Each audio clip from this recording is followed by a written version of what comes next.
Well, that was pretty big shoes to fill right after Mr. Orr talk, so I'm going to do my best. If I pass out, don't worry, I'll get back up. So, I kind of wanted, one of the things that Jack told me to do is he said, make sure you share your story, like how did I get here? So one of the things I want to do is kind of explain that.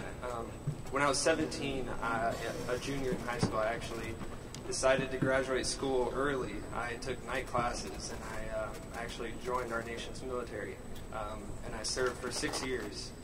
And that's a really funny story, actually, how I got in. So I originally was signing up, and my mom had to sign the paperwork, or both my parents had to sign the paperwork to let me join the military. And she told me, she said, don't do anything dangerous because I don't want you to get hurt. And I said, okay. I said, I picked something that was a little bit exciting, so I picked parachute rigging because I'd be able to jump out of airplanes. But I went to go sign the paperwork to join the military, and they were like, that job's no longer available. And I was like, okay, well, I'll take the other airborne option.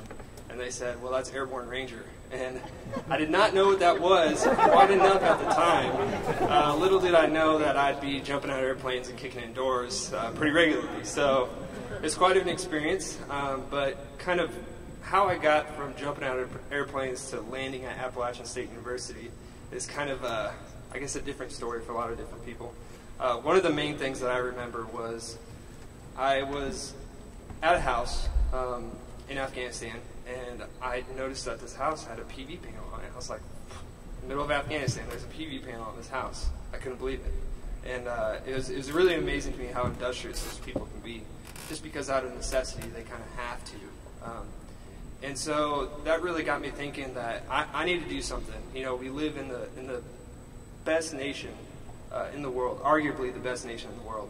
And so we need to do our part to also be industrious and to save this nation, save the world. So that's what I did. Sorry if I'm trembling a little bit, but a little nervous. This is the largest group I've ever talked to. So anyway, so I'm a candidate for appropriate technology, a graduate for appropriate technology. And so that's what I'm doing here now. I'm the project director for this solar vehicle team, which some of you saw out on Sanford Mall and you saw in here today. So I'm going to kind of explain why I decided to go that route.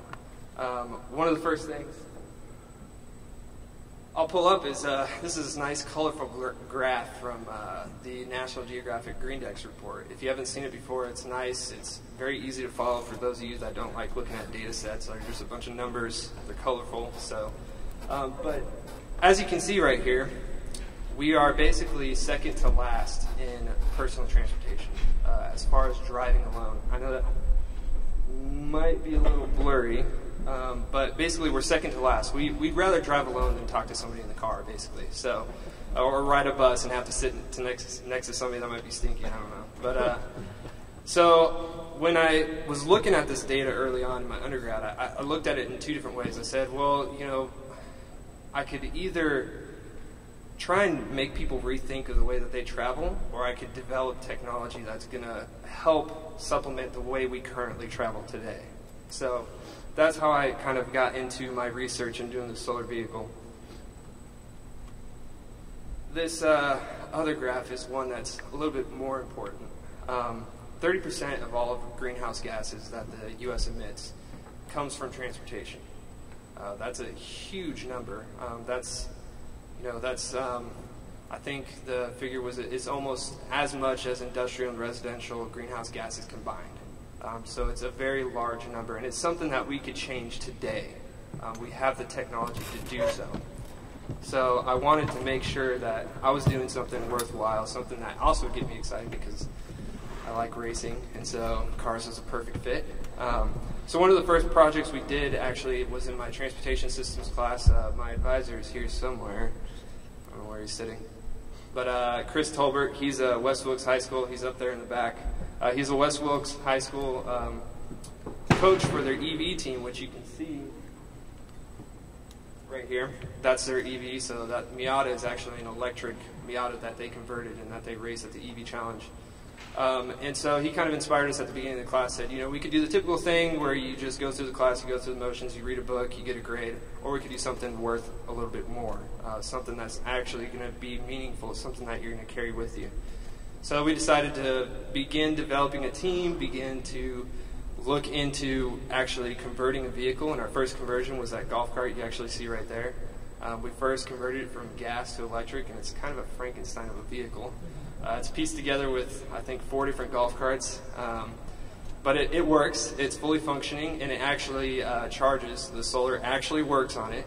And I did some calculations. I did some surveys just to kind of see really how much is this offsetting, how much is this conversion worth. And so I kind of called around at some golf courses to see how much miles a normal golf cart would go, what's the mile per gallon for a golf cart. And so converting from gas to a solar charged electric can save one golf cart 10,000 pounds of CO2 a year. So that's a pretty, I think, fascinating number. And so it's a perfect application for something that we could do today.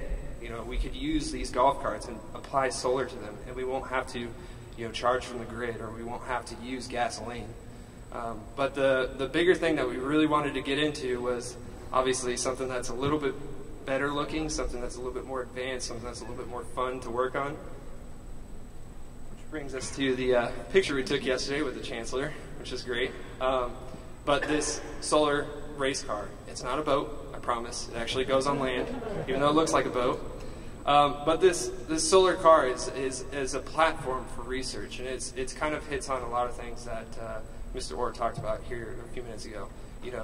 Developing things within the university that's an interdisciplinary approach to it. So we've got people all across the campus that work on this, from different majors from all across, different colleges, different departments. And so it's been really something that's gotten a lot of students excited about. Our further out goal is obviously this car isn't very practical. However, it is practical for 55% of the nation. 55% of the nation drives by themselves every day. So this is a one-seater car, and it uses 0 electricity from the grid. It all produces its own electricity. So it's actually will sustain itself at 45 miles an hour just off solar, and it can go up to 80 miles an hour. So obviously it reaches all of its highway needs. So we're using this platform to do a little bit more research, but we want to do a more practical vehicle in the future. And that's where this vehicle comes in. This is actually from SunSwift team out in Australia, and they developed a 2-seater car that competed in the World Solar Challenge. And it can run 100% off the sun, same as the car that we're developing, but it also has a range of 500 kilometers on its battery pack, and its battery pack only weighs 20 kilograms. So you can see a lot of the technology that's being developed in solar car racing is really pushing the leading edge of electric vehicles, of a lot of the other big companies like NASA and SpaceX and things. A lot of these students that are graduating from these teams are going out and working in these industries and really pushing the technology. And so that's what we see from that, is that we want to really push the technology. And solar might not be the only solution, but it's definitely one we have in our grasp today. It's something we can use today. And so it's my thought and my belief that the only way to develop for the transportation of the future is to think about and design and be innovative of the technology we have today. That's all I got. Thank you.